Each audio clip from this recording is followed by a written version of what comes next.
I study plasma physics, which is the physics of, in a certain sense, the fourth state of matter. We think of matter as having three states, solid, liquid, and gas.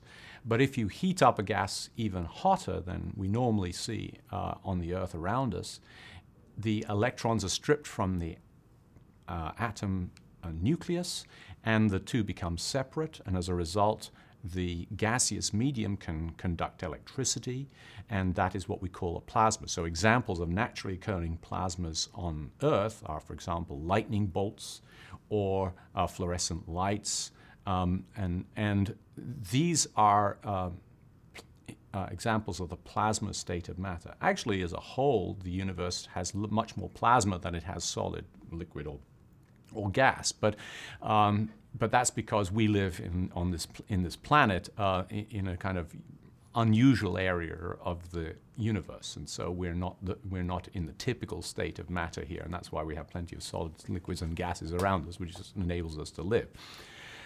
So the reason why I have spent most of my career studying plasmas has been motivated by the prospect of making nuclear fusion, which is the energy source of the sun and stars, a practical reality for use by humans to supply energy for our society.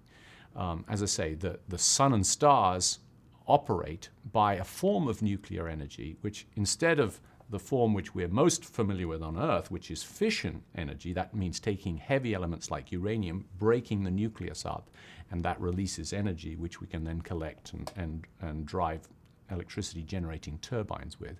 Instead of breaking up the nuclei, fusion consists of taking light nuclei, fusing them together to form heavier nuclei, so we might, for example, take hydrogen isotopes and fuse them to form helium. It turns out that releases substantial amounts of energy, and it is that energy, as I say, that powers the sun and stars. So we're trying to demonstrate that we can control that fusion reaction and thereby bring useful energy to humankind, because the resources that are available, which are isotopes of hydrogen and lithium and related light elements, are very abundant on Earth. So if we can make fusion work, it will be an extremely abundant, practically speaking, inexhaustible source of energy. And also because there are advantages in that form of nuclear energy in terms of reduction of threats of radioactive wastes, of proliferation, and so forth. So this has been something that's driven my career.